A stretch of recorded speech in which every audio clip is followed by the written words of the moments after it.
నేను అంటున్న పాటు 2003-2004 అనుకుంటా సిద్ధారెడ్డి సార్ నేను ఇప్పుడు మీటింగ్ లో సార్ మాట్లాడుతున్న ఉపన్యాసం వెళ్ళిన తర్వాత నాకు అనిపించింది 3-4 సార్ గుర్తుకులేదు. సిద్దిపేట మన సదాశివపేట పోయినాం మనం. తెలంగాణ సంస్కృతి సాహిత్యము సార్ టాపిక్ ఉండే, తెలంగాణ ఉద్యమాలు విద్యార్థుల పాత్ర నాది ఉండే. ఇద్దరం కలిసిపోయినాం. వచ్చేటప్పుడు లేదు వెళ్ళలేదు మీరు నేను పోయినాము. మన ఇద్దరం పోయినాం. ఆర్టీసీ బస్సులో పోయి మళ్ళీ ఆర్టీసీ బస్సులో వచ్చినాము. వచ్చేటప్పుడు సార్ నాకు ఫుల్ పంచాయతీ అయింది, కానీ ఆ పంచాయతీ ఇప్పటికి నడుస్తూనే ఉన్నది పంచాయతీ. సార్ జర కేసీఆర్ క్లాస్మేట్ కనుక కొంచెం ఉంటుంది ఏడ్చు, నాకు జర వేరు తిరిగి ఉంటుంది కాబట్టి అప్పటి నుంచి నడిచి ఇప్పుడు వింటుంటే తెలంగాణ వచ్చి 12 ఏళ్ల తర్వాత మళ్ళా మనం ఏందో, మన భాష ఏందో, మన కథ ఏందో, మన చరిత్ర ఏందో మళ్ళా ఉపన్యాసాలు ఇచ్చి చెప్పుకునే కాడి దాకా మన రాష్ట్రం వచ్చిన తర్వాత చెప్పుడు అనేది నాకు చాలా సిగ్గుచేటు అనిపిస్తుంది. అసలు అదేంటి పంచాయతీ పాడు కానీ ఇప్పుడు చెప్పింది కదా, సంవత్సరాలకెళ్ళి నడుస్తూనే ఉంటుంది, 100 సంవత్సరాలకెళ్ళి నడుస్తూనే ఉన్నది. ఎప్పటికీ ఉండకుండా ఉండాలంటే మీడియా సంస్థలు మనవి కావాలి, మనోళ్ళు మీడియా సంస్థలు కావాలి, సినిమాలు మనోళ్ళు తీయాలి, మన మీద ప్రేమ లేని వాళ్ళను ఆంధ్రాకి పంపించాలి. అట్లయితేనే మనకి పంచాయతీ తప్పది. ఒంట్లో భయం లేదు. లాతోంకి బూత్ బాతోసే నయమా అంత అన్నట్టు ఇప్పుడు లాట్ల కాడికి వస్తుందేమో అని అనిపిస్తుంది నాకు. అటు సైడ్ మోదు కానీ ఇక మరి ఇంతకాలం ఓకే పట్టి ఉంటే మా వాళ్ళు అక్కడిక్కడ ఆవేశానికి వచ్చి మాట్లాడుతున్నాడు. మా సీన్ అయితే చెప్పిండు, అరే నువ్వు ఆడదుర్తో చూస్తారా, నువ్వు వైజాగ్ వెళ్ళి ఎప్పుడు వస్తావు, మేము వెయిట్ చేస్తున్నామని. సో అది మరి అది ఎటుపోతుందో తెలియదు. అక్కడి పరిస్థితి అయితే రావద్దని అనుకుంటున్నా కానీ మరి ఆడదాకా పోతుందేమో. పంచాయతీ ఎక్కడ మొదలైంది? ఇడుపు కాగితం పంచాయతీ. ఇడుపు కాగితం సినిమా పేరు. ఇడుపు కాగితం అయిపోయి 12 ఏళ్ళు అయింది. ఇడుపు కాగితం అనే పదము తెలంగాణలో చదువుకోనోళ్ళు ఎవరైనా కానీ, ఎవరికి ఏ ఇంటికి పోయినా కానీ తెలిసిన పదం ఇడుపు కాగితం అనే పదం. ఇప్పుడు కొత్తగా ఇడుపు కాగితం అంటే మేము ఇప్పుడు డిక్షనరీలో చూసుకోవాలన్నా, డబ్బింగ్లు పెడతారా, కింద సబ్ టైటిల్ పెడతారా అని అనగానే ఎవరో అన్నాడు. అనగానే మీరు ఎందుకు సీరియస్గా తీసుకుంటారని కొంత బయట చర్చ జరుగుతూ ఉన్నది. కానీ అనే టైం ఏంటిది, సమయం ఎటువంటి సమయంలో ఆయన అన్నాడు అని. ఏ సమయం అంటే తెలంగాణ మీద దండయాత్ర జరుగుతున్నది, తెలంగాణ సంస్కృతి మీద దండయాత్ర జరుగుతున్నది అంటే బహిరంగంగా బాలసుబ్రహ్మణ్యం విగ్రహం కాడికెళ్ళి మొదలు పెడితే రోషయ్య విగ్రహము, తర్వాత ఎన్టీ రామారావు విగ్రహం, నడి బొడ్డుల ఇవన్నీ పెడుతున్నారు. ఇది ఒక్కటే కాదు, ఈ పెట్టే క్రమంలో తెలంగాణ అంటే డిక్షనరీలో పదం లేదని చెప్పని ఆంధ్రాలో కూర్చొని మహానాడు వేదిక మీద అక్కడ జరుగుతుంటది. ఇక్కడనేమో అంతకన్నా పెద్ద సభ ఇక్కడ జరిగింది, మైత్రివనం దగ్గర ఎన్టీ రామారావు బొమ్మ ఇక్కడ పెట్టిండ్రు. ప్రభుత్వం అక్కడ ఉంటది, సామంతరాజు ఇక్కడ రేవంత్ రెడ్డి రూపంలో ఉండి ఇక్కడ ఈయన విగ్రహావిష్కరణ ఎన్టీ రామారావు జరుగుతుంది. ఆడ చంద్రబాబు నాయుడు ఉంటాడు, లోకేష్ ఉంటాడు. అదే వేదిక మీద లోకేష్ చెప్తాడు, అండమాన్లో కూడా మా పార్టీ పెడతాము, తెలంగాణలో కూడా పార్టీ పెడతామని చెప్పని అన్నారు.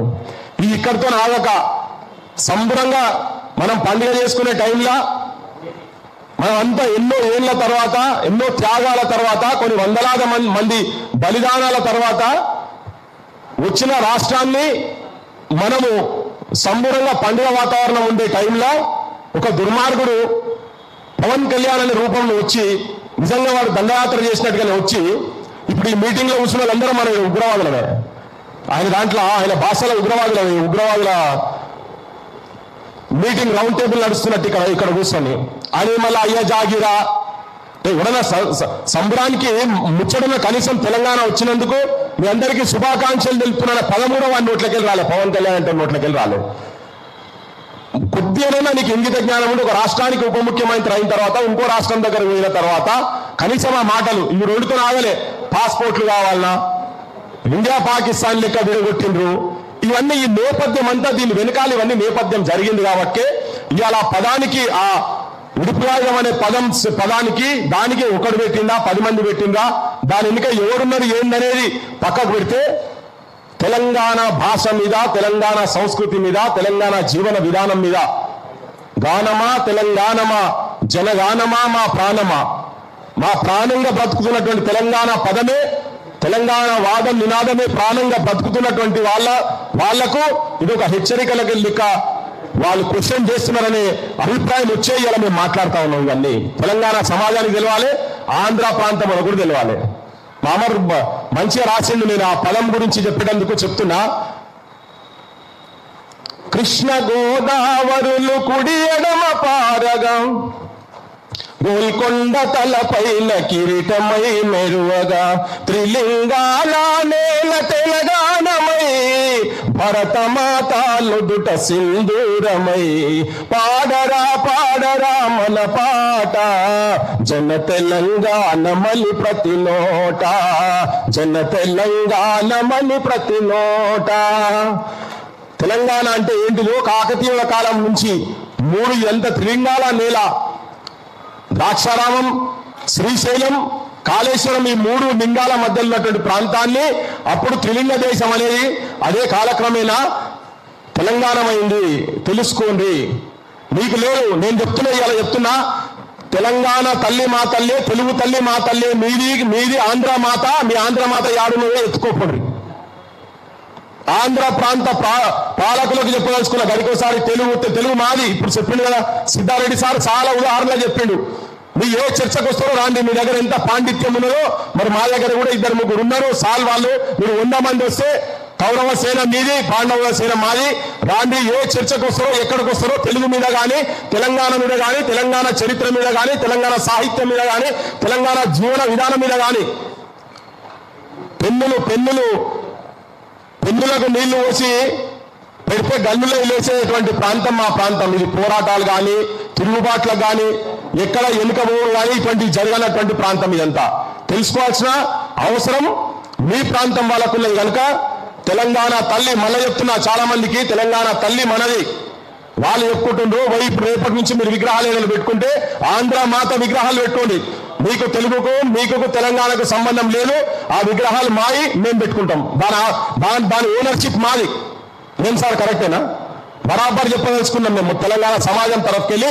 నేను చెప్తున్నా, ఇక వీళ్ళ ఇన్ఫ్లుయెన్స్లు, సినిమాల ఇన్ఫ్లుయెన్స్లు పరిస్థితి ఎట్లున్నదంటే, ఇప్పుడు వాళ్ళు పొద్దుగాలు లేసే అరే మీకు భూ పెట్టింది మేమేనా, మీకు వ్యవసాయం నేర్పించింది మేమేనా. నిజంగా కూడా ఇప్పుడు అలవాటు ఎట్లా తయారైపోయినాయంటే, పొద్దున్న లేసే మన ఏ హోటల్ పోయినా ఇడ్లీ సాంబారు వడలు వాళ్ళ తిండ్లే దొరుకుతున్నాయి. అందుకనే 52లో వరంగల్లో idli sambar go back movement start అయింది. 52లో వాళ్ళ పత్రికలు అప్పటి నుంచి వాళ్ళే పచ్చళ్ళు అమ్ముకుంటేందుకు వచ్చినటువంటి వాళ్ళు. ఇది చాలా మాట్లాడినాం యాక్చువల్గా ఉద్యమ కాలంలో. వాళ్ళు ఏ స్థాయికి పోయిందంటే 3 చెరువులు కబ్జా చేస్తున్నాడు. రామోజీ ఫిలిం సిటీలో 3 చెరువులు కబ్జా అయి ఉన్నాయి. ఆ మహేందర్ అంటే చెప్తున్నాడు కదా, అరే మా ఊళ్ళ దగ్గర పైసలు ఎన్ని మీ ఊళ్ళ దగ్గర ఉన్నాయా, మా ఆస్తులు అమ్ముతే మీరు కొనుక్కుంటారా అని. అరే ఒక్కొక్కడు డ్రైవర్లు చేసిన వాళ్ళు ఇలా పెద్ద ఛానళ్ళు పెట్టారు. అయ్యా మీరంతా ఆటోలు నడిపి గ్యాస్ సిలిండర్లు భుజాల మీద పోసుకునేటోళ్ళు, మోసేటోళ్ళు, ఇలా ఇక్కడనే వేదికల మీద ఉన్నటువంటి వాళ్ళు తెలంగాణ మీద భూతి పురాణం మాట్లాడుతుంటే చూపించేటువంటి ఛానళ్ళు పెట్టిన వాళ్ళు మీరున్నారు. ఒక్కొక్కడు నా అసంటోడు కనుక గద్దె మీద కూర్చుంటే మీ అందరినీ ఫస్ట్ బుక్కల వారేస్తాం. అన్ని ఇల్లీగల్ దందాలే. ఇక్కడ మీ సినిమా వాళ్ళు వచ్చి ఆంధ్రాకి వెళ్ళి మద్రాస్కి వెళ్ళి ఇక్కడ సినిమా వచ్చిన తర్వాత భూములు వాళ్ళకు దారాదత్తం చేసి ఇచ్చిండ్రు. నాగేశ్వరరావుకి ఇచ్చే, ఎన్టీ రామారావుకి ఇచ్చే, అందరికీ భూములు ఇచ్చారు కదా సినిమాల పేర్ల మీద. మన తెలంగాణ వచ్చినాక మా ఎన్ శంకర్ అన్నకు డిస్ప్యూట్ ల్యాండ్ వచ్చింది. ఓ 10 మంది సినిమాలకు మనోళ్ళకి సేమ్ పోయింది. 1 గంటలకు భూములు ఇచ్చి ఛానళ్ళు పెట్టిపోయి బాగా ఇస్తారు. వాళ్ళ దోపిడిదారులను ఇక్కడికి వెళ్ళి బాగా ఇస్తారు. ఇంకా అవసరం లేదు. ఇక్కడ ఉన్న వాళ్ళ దానివల్ల మెయిన్ స్ట్రీమ్ ఛానల్ ఇవన్నీ ఉన్నాయా? ఆంధ్ర ఛానల్ ఒక్కటనే ఉన్నదా? ఉన్నాయా? ఒకటేనా ఉండదు. ఒక్క ఛానల్ ఉండదు, బరాబర్ ఉండదు. 12 సంవత్సరాల తర్వాత కూడా 12 ఏళ్ళు గడిచినా కానీ పుష్కరం ఒకటి పోయినా కానీ వేరు బుద్ధి వారు మానరు బాబు, పాడు బుద్ధి విడ నాడరు బాబు, జాజిరి జాజిరి జాజిరి జాజిరి కిలకిల జాలపుతాడు, ఎన్నడు గాల్తావో ఆంధ్రుల కాడు అని 68లో 56 నుంచి 68 మధ్యలో జరిగినటువంటి అనుభవాల దృష్ట్యా ముచ్చటగా రాసింది. ఇది దోపిడీ చేసేందుకు వచ్చినటువంటి వాళ్ళ మీద రాసింది. ఇవాళ తెలంగాణ మన రాష్ట్రం వచ్చిన తర్వాత కూడా మన దగ్గర కూర్చొని మనటువంటి మాటలు, బూతు మాటలు, అడ్డమైన బూతులు, మన అమ్మలను వదిలిపెడతలేరు, మన అక్కజలను వదిలిపెడతలేరు, భార్యలను వదిలిపెడతలేరు. అది ఎప్పుడు మన పాలనలా, తెలంగాణ పాలనలో ఉన్న తర్వాత కూడా ఒక్కనన్నా అరెస్ట్ చేసిండ్రా? వీళ్ళు పోయి తిరిగిండ్రు, పోలీస్ స్టేషన్ల చుట్టూ పోయి తిరిగిండ్రు. ఆడపిల్లలు బట్టలు లేకుండా చేసినట్టు చేసి బొమ్మలు పెడుతున్నారు. ఇది అవమానం. మన తెలంగాణ రాష్ట్రంలో ఒక్క మంత్రి మాట్లాడారు, ఒక్క ఎమ్మెల్యే మాట్లాడారు, అంతా వాటాలు పంచుకొని ఉన్నారు. మొత్తం తెలంగాణ ధనాన్ని ఆంధ్రోలు దోపిడీ చేస్తుంటే శవాల దగ్గర పేలాలు ఏరుకుంటున్న దగ్గర వీళ్ళు మనోళ్ళు, మన రాజకీయ నాయకులు, రాజకీయ వ్యవస్థ వాళ్ళకు బానిసలై ఉన్నారు కాబట్టినే ఇవాళ ఇటువంటి వేదికల మీద మనసొంటలో మాట్లాడే పరిస్థితి వస్తున్నది. అసలు ఈ తెలంగాణ అంటేనే ఆ కొడుకులకు ఇప్పటి నుంచి అది ఉంటది. మన పాలన మన చేతులలో వచ్చే వరకు నిజమైన చేతులలో. ఇప్పుడు పవన్ కళ్యాణ్ అన్న దాంట్లో తప్పలేదు. కాంట్రాక్టర్ మేవాడు అంటే మేఘా కృష్ణారెడ్డి ఎంకరేజ్ చేసింది ఎవరు? మనోళ్ళే కదా. దోపిడీ చేయనిస్తేందుకు మనమే ఇచ్చిన అవకాశం. మనోళ్ళు ఎందుకు ఇక్కడ వాళ్ళు ఎందుకు కాంట్రాక్టర్లు కాలేకపోయిండ్రు? సత్తా లేదా? మనోళ్ళు ఎక్కడెక్కడో కూడా చేస్తున్నారు కదా. ఇవాళ నారాయణలు, శ్రీ చైతన్యాలు వచ్చిన తర్వాత ఇంకా మన బడులు బంద్ అవుతున్నాయి. పోయిన 10 సంవత్సరాల్లో అదే జరిగింది, ఇప్పుడు అదే జరుగుతున్నది. ఇంకా ఆయన బహిరంగంగా 23,000 బడులు బంద్ చేసి పడేస్తా అంటున్నాడు. 25 లక్షల ఎకరాలు తెలంగాణ భూములు అన్యాక్రాంతం అయిపోయినాయి. ఎక్కడ పోయినాయి? బయటికి తీయాలన్నా లేదా? తెలంగాణ వచ్చిన తర్వాత ధరణిలో తేలినటువంటివి గుడుల భూములు పోయినాయి, అటవీ భూమి పోయింది. ఇలా ఆంధ్రోళ్ళు మనోళ్ళు కలిసి ఉన్నారు రాజకీయ నాయకత్వం పైన. ఇక్కడ వీళ్ళకు కూడా ఏంటంటే నేను కొన్ని రాజకీయ పార్టీలకు మీ వైఖరులు, మీ స్టాండ్లు చేంజ్ చేసుకోవాల్సిన అవసరం ఉన్నది. మైత్రివనం దగ్గర ఇప్పుడు ఇవాళ వచ్చి కొంతమంది మాట్లాడుతున్నారు, బయటకు వచ్చి ఇప్పుడు అంటున్నారు మాట్లాడితే అంతా ఒక రాజకీయ పార్టీకి రేపు ఉపయోగపడేందుకు చేస్తున్నారని. కాదు, మా అస్తిత్వం గురించి మాట్లాడుతున్నాం. మా ఆత్మగౌరవాన్ని బలి ఇయ్యలేక మేము మాట్లాడుతున్నాము. మేము వాళ్ళ మీద కూడా మాట్లాడుతున్నాం. మైత్రివనం జూబ్లీ సెలక్షన్లల్లా రేవంత్ రెడ్డి ఉపన్యాసం ఇచ్చుకుంటూ దంచిండు. అరే పెద్ద ఆయన ఎన్టీ రామారావు విగ్రహం పెడతా అంటే ఇక్కడ ఎవడొద్దంటాడా? ఎవడని వద్దన్నాడు ఉంటే వాడిని మూసిలేసి తొక్తా అని. ఇప్పుడు నిన్న కూడా ఈ తొక్కే భాష ఆడికెళ్ళి వచ్చిందని నాకు అర్థమవుతలేదు. ఏం దొక్కుతారో పెండానా మరి ఏం దొక్కుతారో మాకు అర్థమవుతలేదు. కానీ రారా నాయన నువ్వు ఆడికి వస్తావు రా, మరి మూసికాడికి వద్దాం, నువ్వు నేను వస్తావా లేకపోతే నీ ఆలోచనలు పట్టుకొని ఇక్కడ మైకులు పట్టుకొని కూర్చున్నామా అంటే పత్తలేదు. కానీ ఆడ అనంగానే తెల్లారి మా బీఆర్ఎస్ పెద్ద మనిషి మా కేటీఆర్ సాబ్ కూడా చెప్పిండే, నేనేం తక్కువ తిన్నానా, ఎన్టీ రామారావుకు మేమే ఎక్కువ చేసినాం, నువ్వు రా మైత్రివనంలో మేమే విగ్రహం పెడతాం, కాంస్య విగ్రహం పెడతాం అని అన్నాడు. ఈ అన్న తర్వాత నువ్వు ఓనికి అవకాశం ఇచ్చినట్టు ఇక్కడ నీ పార్టీ బీఆర్ఎస్ చేసేస్తేవి అయితే మా ఫోటోలో మాటలు మాట్లాడినా కానీ నువ్వు అవుట్ రైట్గా ఇంకా పెడతావు. ఎన్ని పెడతావు? మేము ప్రభాకర్ రెడ్డి విగ్రహం అన్నాం, ఏడ పెట్టినాం. పైడి జయరాజ్ అన్నాం, ఏది? ఆఖరికి మంచి వచ్చాడు మా శ్రీనారాయణ రెడ్డి దాన్ని పెట్టినావా? లేదు. మా సుక్క సత్తయ్య కొన్ని వేల ప్రోగ్రాంలు ఇచ్చిండు, ఆయన విగ్రహం పెడతారా? పెట్టరు. మీరందరూ కలిసి ఉన్నారు పైన. మేము పోయి మేమంతా రిస్క్ లో పడి మేము పోయి మా శేఖర్ అని అంటుండే ఇంతకుముందు, మీరు ఇవన్నీ చేస్తుంటే నాకే ఇట్లా అనిపిస్తుంది, చాలా రిస్క్లు తీసుకొని పనిచేస్తున్నారు మీరు అని చెప్పని. కోడి చెరువు కాడి పోయినాం. ఏమైంది? కోడి చెరువు గురించి ఎందుకు మాట్లాడతలేరు వీళ్ళంతా? బీఆర్ఎస్ కావచ్చు, ఎవరు ఎందుకు మాట్లాడతలేరు? కొంతమంది లిప్ సింపతి గురించి మాట్లాడతారు. ఇవన్నీ జరుగుతున్నాయి కాబట్టి తెలంగాణ సమాజంలో వాళ్ళకేం ఏమైందంటే ఈ పైన అందరూ మా చేతులలో గివిలతో ఏమైతుంది కానీ గుర్తుపెట్టుకోండి, మా సొంటి వాయిస్లతోటే రేపు తిరుగుబాటు వస్తుంది, బరాబర్ తిరుగుబాటు వస్తుంది. ఆయన విగ్రహం పెడతా అంటాడు, ఈయన కాంస్య విగ్రహం పెడతా అంటాడు.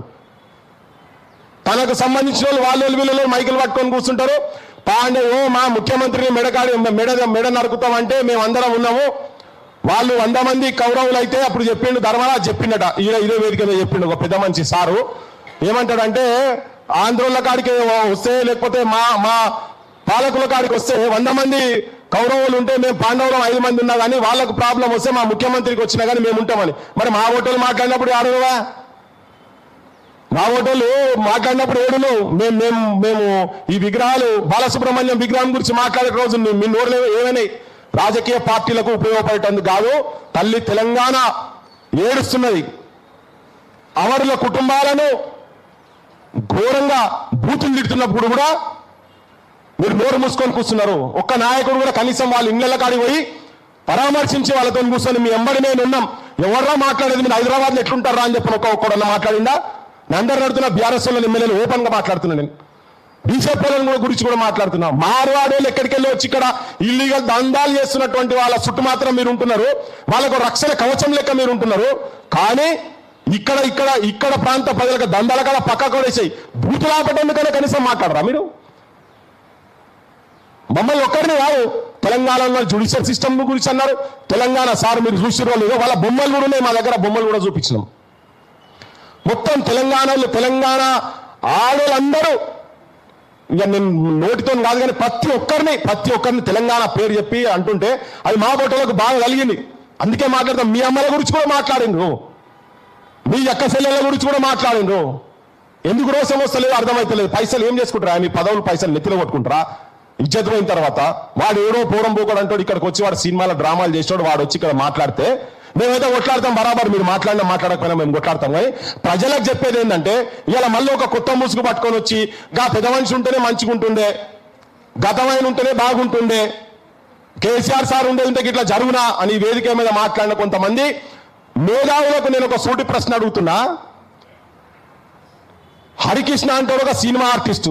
హరికృష్ణ చచ్చిపోతే పోతావు, హరికృష్ణ కొడుకు జయకృష్ణ చచ్చిపోతే పోతావు, కృష్ణ భార్య విజయ నిర్మల చచ్చిపోతే పోతావు, ఇంకెవరో ప్రొడ్యూసర్ సినిమా ప్రొడ్యూసర్ చచ్చిపోతే పోతావు. ఆడవాడు ఉట్టే మూడు కాదు, కత్తి పట్టుకొని నిలబడతాడు పెద్ద మనిషి. రామోజీరావు చచ్చిపోతే నీ కుటుంబంకి వెళ్ళిపోతారు ఆడికి. కానీ రఘువీర్ రావు అప్పుడు 69లో పత్రికా రంగంలో ఉన్నటువంటి రఘువీర్ రావు చచ్చిపోతే నువ్వు పోవు, కొండా లక్ష్మణ్ బాపూజీ చచ్చిపోతే మీరు పోరు, కేశవరావు జాదవ్ సార్ చచ్చిపోతే పోరు. తెలంగాణకు మొట్టమొదటి పత్రిక జై తెలంగాణ పత్రిక వ్యవస్థాపకుడు సంపాదకుడైనటువంటి ముచ్చర్ల సత్యనారాయణ అప్పటికి ఈనాడు పత్రిక బుట్టలే. తన చచ్చిపోతే కూడా నువ్వు రావు, నీ కొడుకు రాడు, నీ అల్లుడు రాడు, ఎవరు రారు. నీకెక్కడదా తెలంగాణ సోయి? ఎంతమంది విగ్రహాలు పెట్టినావు తెలంగాణలో పెద్ద పెద్ద ఉన్నాయి, ఎంతమంది విగ్రహాలు పెట్టినావు? ఇలా వాళ్ళే మళ్ళీ రావాలట. ఆయన ఉంటే ఇట్లా కాకపోవని కాదు. నువ్వు చూస్తావా గతంలో నువ్వు ఏం చేసినావో చూడాలి కదా. ఇప్పుడు కూడా నిరుద్యోగం రోడ్ల మీదకి వచ్చి తిరుగుతున్నారు, కేసులు అవుతున్నాయి, బయటికి వెళ్తలేరు. టోకన్ ప్రొటెస్టులు నిన్న బాగా మేల్కొని నిన్న ఒక స్టేట్మెంట్ ఇచ్చిండ్రు, వాళ్ళు ఎమ్మడి మేము ఉన్నామని. అది వాళ్ళు ఎందుకు రోడ్ల మీదకి రావాలి? మీరు రోడ్ల మీదకి వచ్చి ఎందుకు కొట్లాడతారు? మీకు ఓట్లేసి ఎమ్మెల్యేలుగా చేసి ఐడెంటిటీ కార్డులు ఇచ్చి కూర్చోబెట్టినాం కదా, లైసెన్సులు ఇచ్చి అసెంబ్లీలో కూర్చోబెట్టినాం కదా. రోడ్ల మీదకి రావాల్సింది మీరు కదా. మేనిఫెస్టోలు ఎందుకు అమలు అవుతలేవు అని చెప్పి మీరు వచ్చి కొట్లాడాలి కదా, కొట్లాడతలేరు. వీళ్ళందరూ పైన ములాఖాత్ అయి ఉన్నారు. ఇవాళ ఒక వాతావరణం వస్తున్నది.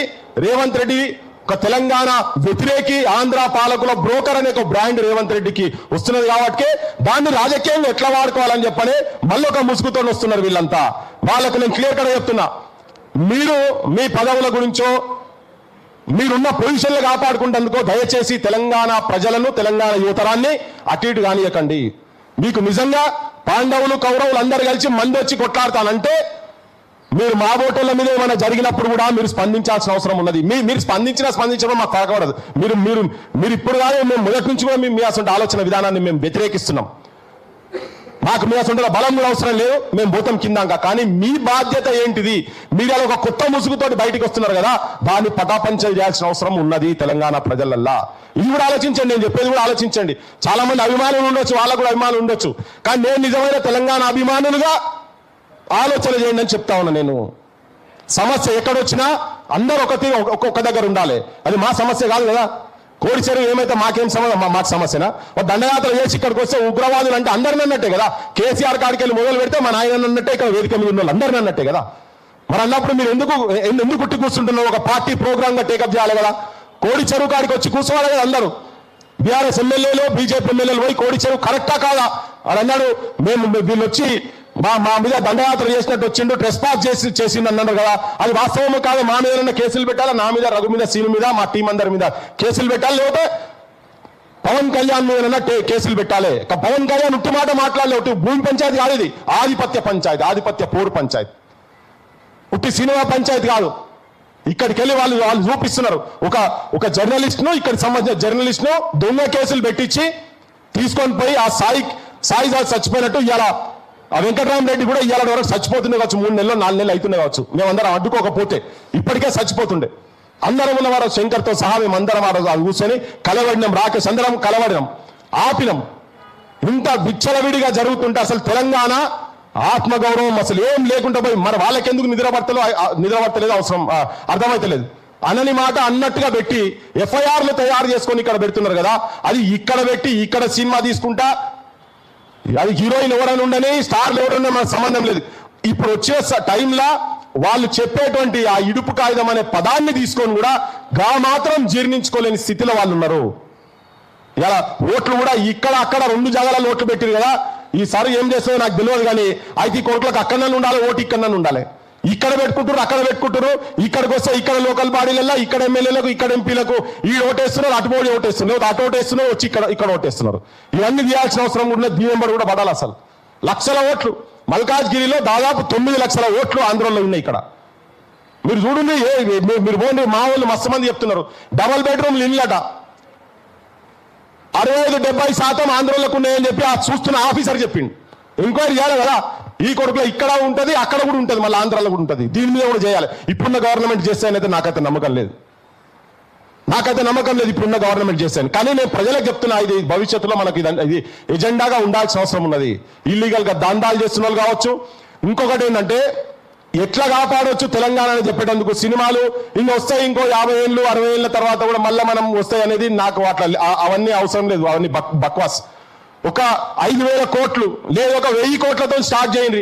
ఇక్కడ ఉన్నటువంటి డైరెక్టర్లకు వాళ్లకు ఈయనగా శంకరన్నతో కమిటీ పెడతారా, నరసింహరావు సార్తో కమిటీ పెడతారా, లేక సిద్ధారెడ్డి సార్తో కమిటీ పెట్టి ఒక 5,000 కోట్ల రూపాయలు పెట్టండి, దానికి పెట్టి సినిమాలు తీయండి అని చెప్పండి. మనలో ఎట్లా హిట్ కావో చూద్దాం. ఆంధ్రలో ఇటుకెళ్ళి మలుచుకొని పోవాడికి ఒక్కడు కూడా సామాజిక బాధ్యతగా ఒక్క సినిమా స్టార్ కూడా, అది చిరంజీవి కావచ్చు, నాగబాబు కావచ్చు, నాగార్జున కావచ్చు, మహేష్ బాబు కావచ్చు, తెలంగాణ ఆడబిడ్డలను తిడుతున్నారు, అడ్డమైన బూతులు, నానా బూతులు రాస్తున్నారంటే ఒక్కడు బయటకు వచ్చి కూడా కనీసం అరే మీరు అట్లా చేయకుండా ఇది కరెక్ట్ కాదు, ఇది సంస్కారం కాదు ఇది అని ఒక్కడు కూడా మాట్లాడలే. మనకు కూడా అమ్మాయిలు ఉన్నారు, మాకు కూడా కచ్చలు ఉన్నారు, ఒక్కడు కూడా మాట్లాడలే. వాళ్ళందరూ కలిసి ఉన్నారు దీంట్లో, సినిమా స్టార్లు కలిసి ఉన్నారు. వాళ్ళు బూతులు తిడితే చూపించే మీడియా ఉన్నది. ఆ మీడియాకు ఇలా శేఖర్ రెడ్డి అని వచ్చిండు. మా బుచ్చన్నకు 50 కోట్లు ఇస్తే ఆయన అద్భుతంగా నడుపుతాడు. రఘు కీన్రి, సీను కీన్రి, శంకర్ కీన్రి ఒక 1000 కోట్లు పెడితే వాళ్ళ సినిమాలు మొత్తం ఇక్కడ పోతారు. అడ్వర్టైజ్మెంట్లు బంద్ చేసి పడాలి. వాళ్ళకి ఆ కొడుకులకు మొత్తం అడ్వర్టైజ్మెంట్లు బంద్ చేయాలి. ఎట్లా రావు? ఎందుకు చూపించారు? మనమే చూపించాలి, మన చరిత్రలే. అప్పుడు మన ఆదిలాబాద్ మీద పాట వస్తుంది, గద్వాల్ మీద పాట వస్తుంది, వెలుగుమక్కల మీద పాటలు వస్తాయి, నిజామాబాద్ మీద పాటలు వస్తాయి, లేకపోతే అంటే అమలాపురం, ఇచ్చాపురం అవే నడుస్తాయి, అవే పాటలు కదా. ఇవి వచ్చిన తర్వాత ఇన్ని రోజుల తర్వాత కూడా గవర్నమెంట్కి పెద్ద పని కాదు, ఒక ఫెడరేషన్ పెట్టి ఇవ్వచ్చు, ఇవన్నీ చేయొచ్చు. అయితే వాళ్ళు ఇక్కడికి వెళ్ళి ఆడికన్నా పోవాలి. చంద్రబోస్ ఇక మా వాళ్ళు సినిమా వాళ్ళు మాట్లాడతారు, వాళ్ళకేం ఇప్పుడు వాళ్ళ పరిచయం వాళ్ళకు ఉన్నది. ఇంతకుముందు సినారాయణ రెడ్డి సార్ లెక్కనే ఇప్పుడు వీళ్ళకి కూడా గదే పంచాది. మాకు మంచిగా మేము చాలా కలివిడిగా ఉంటాం, మేము కలుపుకోలు ఉంటాం, మాకు కూడా అవకాశాలు ఇస్తున్నారు అంటాడు. పుసుక్కున్న తెలంగాణ అంటే వాళ్ళకి సపోర్ట్ పోతుంది అని చెప్పి వాళ్ళు చంద్రబోస్ లాంటి వాళ్ళు కూడా భయపడుతున్నారు. ఏడున్నది చెప్పు, ఎవరు బయటికి రారు. నాతో చాలా మంది మాట్లాడతారు ఫోన్లలో, అన్నా మస్తు తీసినావు నువ్వు, బాలసుబ్రహ్మణ్యం ఇష్యూ అయితే ఖతర్నాక్ తీసినావు అన్న, ఎవరు మాట్లాడుకున్నా నువ్వైతే మాట్లాడుతున్నావు అని చెప్పని టెలిఫోన్లలో మాట్లాడతారు. కానీ మరి ఒక వాయిస్ అనే చెప్పబోయే అంటే అబ్బా ఎట్లన్నా చెప్తే మమ్మల్ని తొక్కి పడేస్తారు. సినిమా ఇండస్ట్రీలో పోమని ప్రభుత్వాలు కనుక అనుకుంటే, గత ప్రభుత్వం కనుక ఆ పని చేసేది ఉంటే ఇవాళ పరిస్థితులు వేరే తిరుగుంటుండే. మనోళ్ళే ఇప్పటికే అద్భుతమైనటువంటి డైరెక్టర్ల స్థాయికి వస్తుండే. వాళ్ళు ఎవరు చేయరు. ఫస్ట్ టైం అనుకుంటే వాళ్ళు ప్రొడ్యూసర్లు అయినారు. శంకరన్న సినిమా తీస్తే శంకరన్న పైసలు పెట్టాలి, మరి రఫీ సినిమా తీస్తే రఫే ప్రొడ్యూసర్ కావాలి. వాళ్ళు పెట్టారు. వాళ్ళు ఇప్పుడు ఎక్కడో అక్కడిక్కడ వస్తున్నారు కావచ్చు, ఆ గిమ్మల శేఖర్ కమ్మల అసంటోళ్ళు. కానీ ఫెడరేషన్లు పెట్టి మన సినిమా ఇండస్ట్రీను, మన మీడియాను, ఈ రెండింటిని కాపాడుకుంటే తెలంగాణ అస్తిత్వాన్ని ఆటోమేటిక్గా కాపాడుకోగలుగుతాము. ఇవి రెండు వాళ్ళ చేతులలో ఉన్నాయి. వాళ్ళ చేతులల్లో, ఈ రెండు చేతులలో మన తెలంగాణ రాజకీయ నాయకత్వం ఉన్నది. గదరన్న అవార్డ్స్ ఉంటాయి, గదరన్న బొమ్మ ఉండదు దాని మీద. అంటే ఏ స్థాయిలో మన రాజకీయ నాయకులు ఏ స్థాయిలో బానిసలై ఉన్నారని చెప్పేటందుకు ఇది చిన్న ఉదాహరణలు మాత్రమే. నేను భవిష్యత్తులో చాలా విషయాలు మాట్లాడతాం, ఇంకా మాట్లాడేటోళ్ళు చాలా మంది ఉన్నారు. కాబట్టి ఒకటే నా బాధ అంతా ఏంటంటే, రాజకీయ పార్టీలు కావచ్చు, గ్రామాలలో ఉన్నటువంటి విభిన్న రాజకీయ పార్టీలకు సంబంధించినటువంటి, అది బీఆర్ఎస్ కావచ్చు, బీజేపీ కావచ్చు, కాంగ్రెస్ కావచ్చు, అందరికీ 50 మంది జనాలకు చెప్తున్నా ఏంటంటే, పైన ఉన్నటువంటి కొంతమంది కాంప్రమైజ్ అయితే కింద మన చరిత్ర మొత్తం భూస్థాపితం కాబోతున్నది. మాట్లాడటం కొంతమంది మిగిలినం, ఇట్లా అట్లీస్ట్ ఈ చరిత్ర మీద అవగాహన ఉండి మాట్లాడటం కొంతమంది మిగిలినం, కొట్లాడటం కొంతమంది మిగిలినం. కొత్త జనరేషన్లకు ఇంకా తెలుస్తలేదు. ఇప్పుడు అర్థమవుతుంది, ఒక్కొక్కరికి అర్థమవుతుంది. ఒకటే క్లియర్ కట్ చెప్తున్నా, ఈ నేల తల్లి చాలా త్యాగాలు చేసిన తర్వాత మన రాష్ట్రం పురుడు పోసుకున్నది. ఒక నూతనంగా రాజకీయంగా ఆలోచించాల్సిన అవసరం ఉన్నది. ఉన్నవాళ్ళు ఆత్మవిమర్శ చేసుకొని ముక్కు నేలకు రాసి వచ్చి అమరుల స్తూపం కాడికి వచ్చి మాతో తప్పులు జరిగినాయని చెప్పని ముక్కు నేలకు రాయాలి. మేధావులు, తెలంగాణలో ఉన్నటువంటి మేధావులు కూడా నిర్మోహమాటంగా, నిర్భయంగా, మీకు అందరికీ తెలుసు ఏం జరుగుతున్నది లోపల, ఏ రాజకీయ వ్యవస్థ ఎవరెవరి చేతులలో ఉన్నదని చెప్పని అందరికీ తెలుసు. అస్తిత్వాలు కోల్పోయి ఇప్పుడు అంటారు, మమ్మల్ని అంటారు, గాయనే బీఆర్ఎస్ పెట్టి ఆంధ్రాలో పార్టీ పెట్టలేదా? మా ఊరు ఏం పోయిందని ఇమ్మి కూడా సార్ ఆంగే కూడా ఎవరు రావద్దన్నారు. అయ్యా మీ కుటుంబం వచ్చి తిరుగుతూనే 4 సీట్లు రాదు మీకు.